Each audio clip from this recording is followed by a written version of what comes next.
तो चलिए आज जो हम डिस्कस करने वाले हैं वो है मेलस लॉ। तो देखिए इससे पहले हमने जो डिस्कस किया था वो ये सारी चीज़ें डिस्कस की थी कि अनपोलराइज लाइट को पोलराइज में बदलना ही पोलराइजेशन होता है, और प्लेन पोलराइज लाइट की डेफिनेशन ये आपको यहाँ से मिल जाएगी। मैं इसको थोड़ा जूम कर देता हूँ, ठीक है। तो देखिए वैसे तो आपको पोलराइज लाइट अगर चाहिए तो काफ़ी प्रोसेस होते हैं, लेकिन अभी तक जहाँ तक हमने पढ़ा है उसमें एक ही प्रोसेस जो है डिस्क्राइब किया गया है, और वो है आपका पोलराइज़र के द्वारा। पोलराइज़र क्या करता है, अनपोलराइज लाइट को पोलराइज में कन्वर्ट कर देता है। मतलब जो ऐसे वेज आ रही होंगी तो अगर आपने ऐसे में पोलराइज़र लगा दिया तो ऐसे वाले को ही जाने देगा, ऐसे वाले को रोक देगा, ठीक है। तो आज का जो हमारा टॉपिक है वो है मेलस लॉ, ये वाला। तो देखिए कभी कभार इसमें डेरिवेशन पूछ दी जाती है, कहता है प्रूव करो मेलस लॉ या इसका एंगल फाइंड आउट करो। तो देखिए मेलस लॉ सिंपल सी बात मैं बताऊँ, पीछे पड़ा है इंटेंसिटी के। मेलस लॉ जो है इंटेंसिटी के पीछे पड़ा है कि जब लाइट जो है पोलराइज़र से पास होती है तो उसकी इंटेंसिटी कितनी होती है। अब देखिए अब जब वो अनपोलराइज लाइट से पोलराइज लाइट में कन्वर्ट कर रहा है तो सिंपल सी बात है, देखिए जब लाइट ऐसे जाती है, अनपोलराइज लाइट कुछ ऐसे जाती है, और जब वो पोलराइज होती है तो या तो ऐसे ही जाएगी या तो ऐसे ही जाएगी, तो उसकी इंटेंसिटी में फ़र्क बिल्कुल पड़ेगा। और अगर इंटेंसिटी में फ़र्क पड़ रहा है तो इंटेंसिटी क्या बोलते हैं, डायरेक्टली प्रोपोर्शनल होती है टू द एम्पलीट्यूड के, तो एम्पलीट्यूड पे भी असर पड़ेगा, इसलिए आपका इंटेंसिटी पे फ़र्क पड़ेगा। आइए तो इस लॉ को देखते हैं क्या है, किस टाइप से आपको पेपर में करके आना है, एक एक चीज़ को डिटेल में समझते हुए चलते हैं। तो ये रहा आपका मेलस लॉ। तो देखिए मेलस लॉ ने किया क्या था, मैं पहले आपको डायग्राम के थ्रू समझाता हूँ। तो डायग्राम कुछ ऐसा है, ये ऑर्डिनरी लाइट है, अनपोलराइज लाइट। बात एक ही भी, चाहे आप ऑर्डिनरी बोले या अनपोलराइज लाइट, अगर पेपर में कभी ऑर्डिनरी लाइट भी बोल देता है समझ लेना अनपोलराइज लाइट, जिसको आप इस टाइप से दिखाते हो।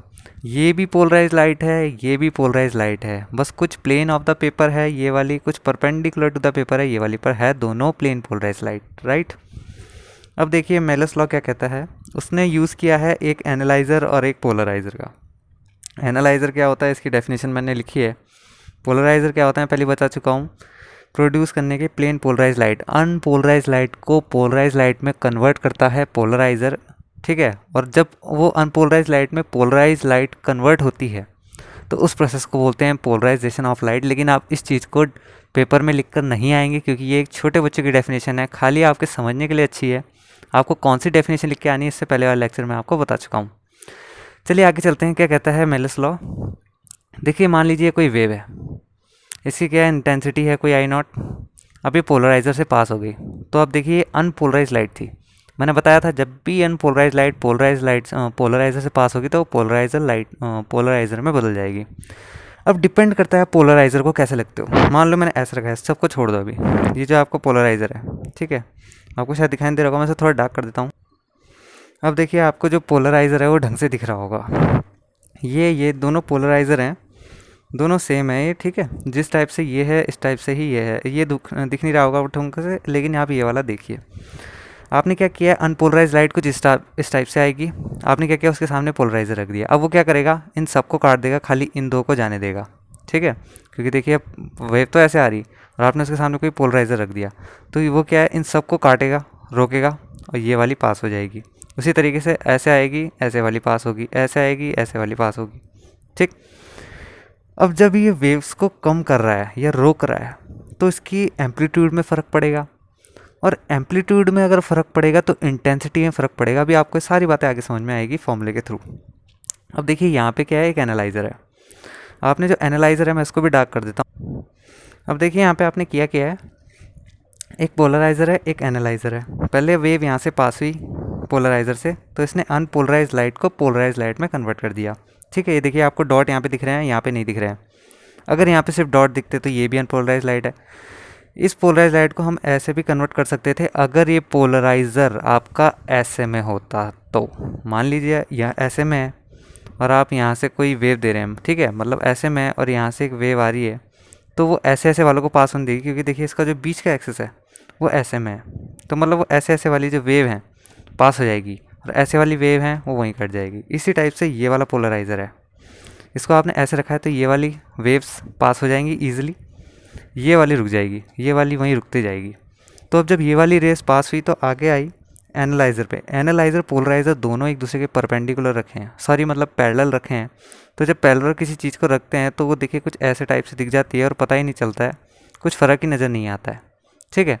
तो ये आपका एनालाइजर है, आपका पोलराइज़र है, तो दोनों का आपने जो है पैरेलल रखा है, इसलिए जो उसकी वेव है उसमें कोई फ़र्क नहीं पड़ेगा। तो जो यहाँ से पास हुई इंटेंसिटी, वही इंटेंसिटी यहाँ पर होगी।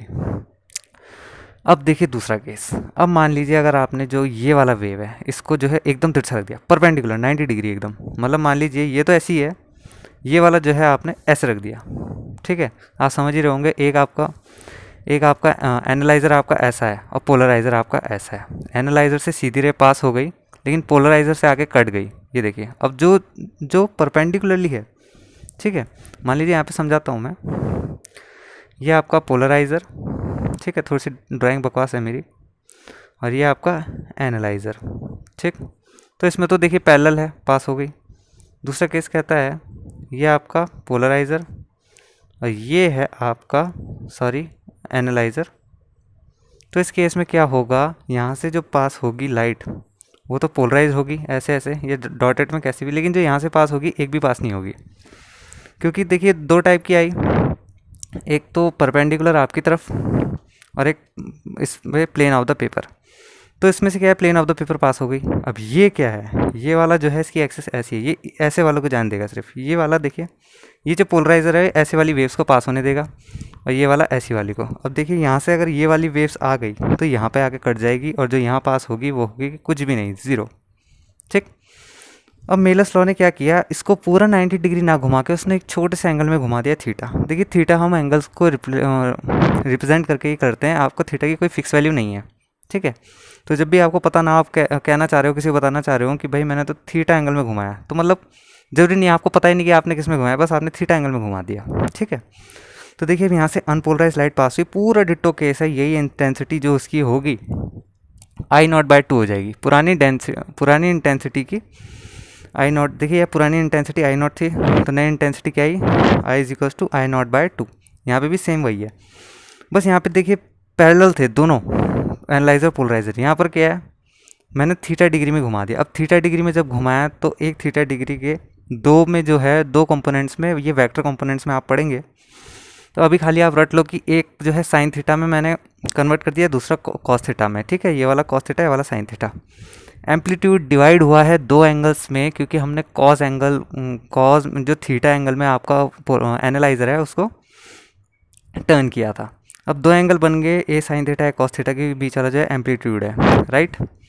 अब देखिए इसमें से वेव पास हो रही है, अब आप सोचेंगे कैसे हो गया, जब इसमें से पोलराइज पास होती है तो इसमें से कैसे हो गई। तो मैं आपको पहली बार बता दूं कि जब उसमें से भी पास हो रही है तो आप खुद सोचिए, देखिए ये थोड़ा सा एंगल है, ये पास हुई, आपने इसको थोड़ा सा एंड कर दिया तो ये वाली रह जाएगी, ये वाली पास हो जाएगी, ठीक है। तो इस टाइप से ये वाली पास हो गई। अब मेलस पड़ा है इस वाली इंटेंसिटी के पीछे कि इसकी इंटेंसिटी कितनी होगी, ये इंटेंसिटी निकाल के दिखाएगा आपका मेलस लॉ। अब देखिए क्या कहता है, it states that when a beam of plane polarise light. अब देखिए पोलराइज लाइट कहाँ से पास हो रही है, मैंने आपको बताया था पोलराइजर से, ठीक है। पोलराइजर करता ही वो काम है, अनपोलराइज लाइट को पोलराइज पे कन्वर्ट करना। तो जब इसने क्या किया, when a beam of plane polarise light from a, किससे आ रही, पोलराइजर से, ठीक है। इस इंसिडेंट, देखिए अब पोलराइजर से इंसिडेंट कर रही है किस पे, एनालाइजर पे, वही चीज़ यहाँ लिखी है। तो जो इंटेंसिटी होगी ऑफ द लाइट इमर्जिंग, ये देखिए जो यहाँ से इंटेंसिटी निकली ये वाली, तो वो फ्रॉम एनालाइजर से वेरी करेगी किस पे, as the square of the cosine. Cosine से देखिए कोसाइन एंगल किसका, of angle between plane of transmission of the polariser analyser. इसका मतलब क्या है, आप जरा ध्यान से देखें, यहाँ पोलराइजर का जो प्लेन है वो कुछ इस टाइप से है, और जो एनालाइजर का जो प्लेन है, ये देखिए नीचे ढंग से नहीं दिख रहा है इसलिए मैं इसी पे दिखा देता हूँ ये, और जो यहाँ पे एनालाइजर का प्लेन है वो यहाँ पे थोड़ा सा थीटा में है।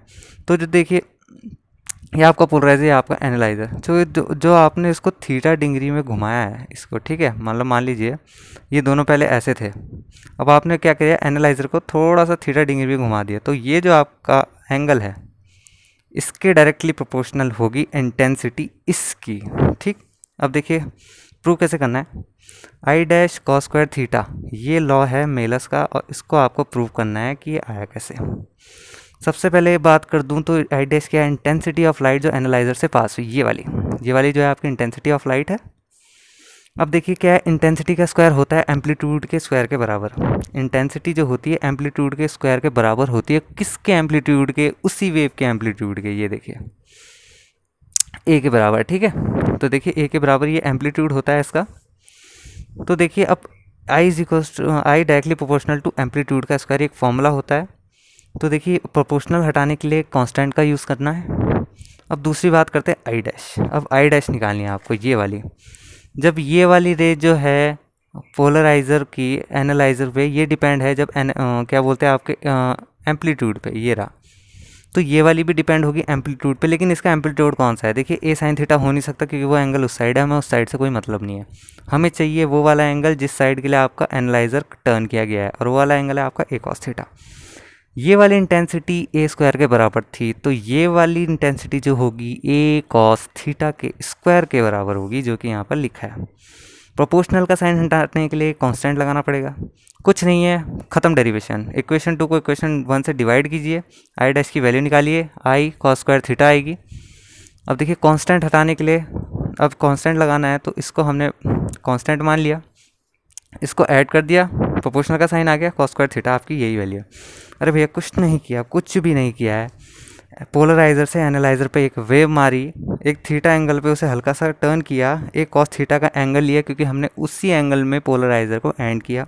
इसकी इंटेंसिटी है ए के स्क्वायर के बराबर होगी क्योंकि यहाँ टर्न नहीं है कुछ भी, दोनों पैरेलल हैं। लेकिन यहाँ पे अगर हम देखें तो केस थोड़ा सा उल्टा पड़ गया है। हमने क्या किया है, थीटा एंगल पे उसको डिवाइड किया। अब इसका एम्पलीट्यूड जो है ए नहीं माना जाएगा, इसका एम्पलीट्यूड माना जाएगा ए कॉस थीटा, क्योंकि ये इसका ए कॉस थीटा ही है, राइट। तो ये इसका एम्पलीट्यूड माना जाएगा, तो ये पूरा इसका तो ए था, इसका ए कॉस थीटा पूरा होगा। और वही चीज़ आपको मिलस ने कही थी, राइट। तो यहाँ पे आप अगर देखेंगे, आप बोलेंगे ए कहाँ गया, तो एक देखिए के स्क्वायर डिवाइड में हट गया, तो जो बचा आपका I dash cos square theta, और ये आपको प्रूव करना था। इसके साथ आपका मिलर्स लॉ खत्म होता है। अगला टॉपिक पे चलते हैं, ब्रूस्टर्स लॉ, ठीक है। ये भी एक काफ़ी इंपॉर्टेंट टॉपिक है एग्ज़ाम प्रोस्पेक्टिव से। और कई बार क्या करता है, ब्रूस्टर्स लॉ वो डायरेक्ट नहीं बोलता है, वो इनडायरेक्टली बोलता है। या तो आपको बोल देगा पोलराइजेशन बाय रिफ्लेक्शन।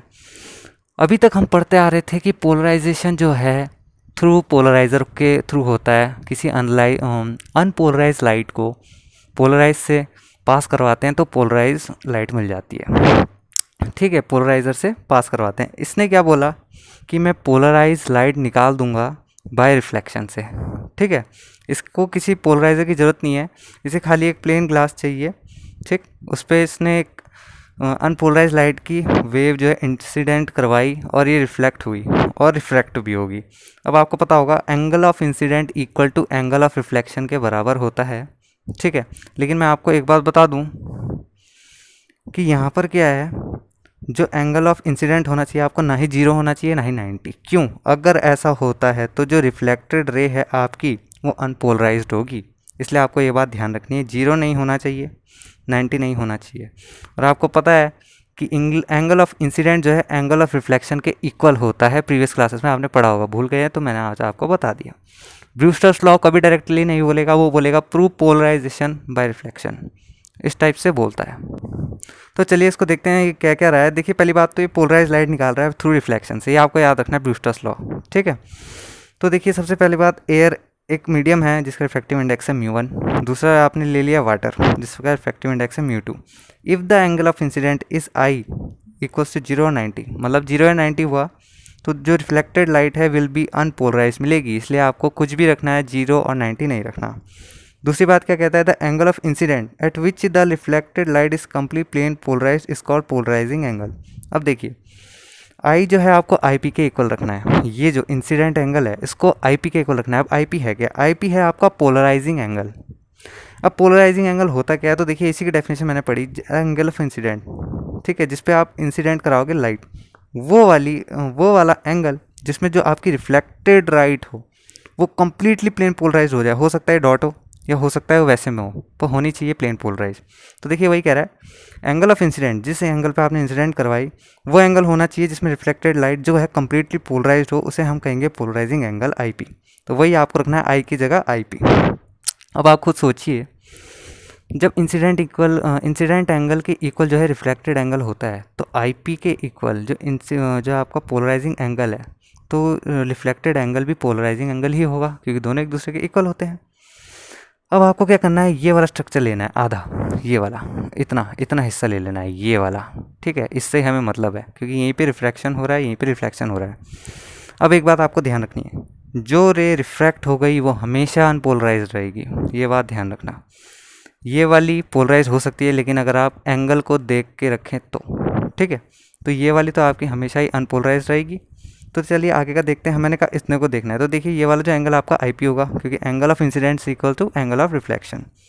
ये देखिए अब एक चीज़ और है, रिफ्लेक्टेड और रिफ्रैक्टेड रे, ये रिफ्रैक्टेड है, ये रिफ्लेक्टेड है, इनका जो एंगल होना चाहिए वो 90 होना चाहिए। ये बात उसने कही थी कि 90 होना चाहिए, तभी जो आपकी ये वाली रे है प्लेन पोलराइज होगी, अदरवाइज नहीं होगी। तो ये बात भी आपको ध्यान रखनी है, ये वाली रे रिफ्लेक्टेड रे और रिफ्रैक्टेड रे दोनों क्या है 90 एंगल पे होनी चाहिए।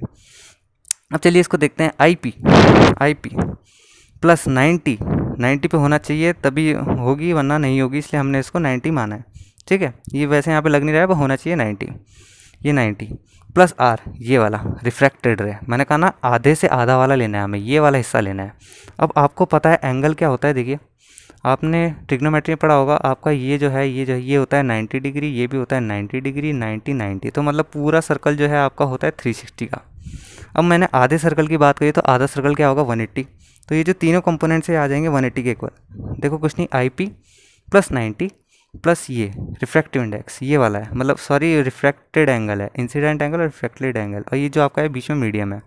तो ये वाला जो है मीडियम के थोड़ा सा क्लोज हो जाती है जब इंसिडेंट से रिफ्लेक्टेड, मतलब जब रेयर से डेंसर मीडियम पे आपकी जो लाइट है वो ट्रैवल करती है, तो देखिए जो मीडियम है, जो वेव है वो क्या करती है मीडियम से थोड़ा सा चिपक जाती है, तो वही चीज़ यहाँ पे हुई है।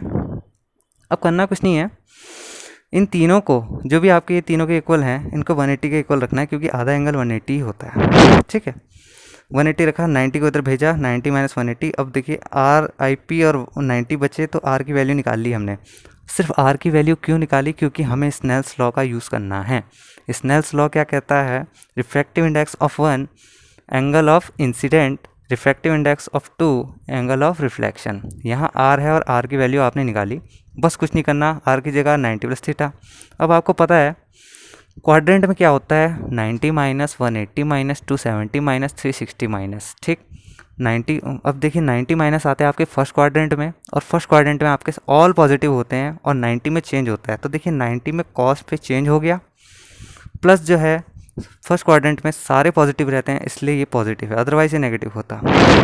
90 से क्लॉज जब 90 होगा और जब 270 होगा तो उसके अपोजिट में चेंज हो जाएगा, और जब 182 और 360 होगा तब चेंज नहीं होगा। अब देखिए यहाँ पे 90 है तो यहाँ से कॉस पे चेंज हो गया है, कॉस पे चेंज हुआ है, तो देखिए जब अब sine i p cos i p, आपको पता है एक फार्मूला बन जाएगा। अब आपने क्या करना है, इसको इधर भेज देना है और इसको इधर ले आना है, sine i p cos i p N2/N1।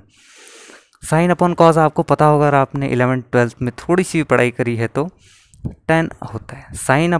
Sign theta upon cos theta equals to tan theta. ये आपका आई पी जो है, आई पी ये है एक एंगल, मतलब एंगल जो है थीटा है। साइन अपॉन कॉस हो गया आपका 10, और ये N2/N1 इसी तरीके से आ जाएगा। इसको आप लिख सकते हो 1 and 2, मतलब रिफ्रैक्टिव इंडेक्स ऑफ 1/2, ठीक है। तो इस तरीके से आपका जो ब्रूस्टर्स लॉ है वो प्रूव हो जाता है इजीली। इसी तरीके से आपको एग्जाम में लिख के आना है। एक बात आपको ध्यान रखनी है, पोलराइजेशन बाय रिफ्लेक्शन से बोलेगा वो, ब्रूस्टर्स लॉ बहुत कम बोलता है, वो सीधा बोलेगा प्रूव पोलराइजेशन बाय रिफ्लेक्शन, ठीक है। तो देखिए अभी तक हमने दो पढ़ लिए हैं। पहला हमने क्या पढ़ा था कि जो पोलराइजेशन है वो थ्रू किससे हो रहा था, आपका पोलराइजेशन है, पोलराइजर से आपकी अनपोलराइज लाइट पोलराइज में कन्वर्ट होती। इस बार हमने क्या पढ़ा, जो पोलराइजेशन है वो आपकी अनपोलराइज लाइट रिफ्लेक्टेड लाइट से क्रिएट हो रही है। देखिए अनपोलराइज यहाँ से आई, ये पोलराइज आपकी क्रिएट हो गई। तो देखिए दो पोलराइजेशन हम पढ़ चुके हैं, आगे क्या करेंगे नेक्स्ट के अंदर।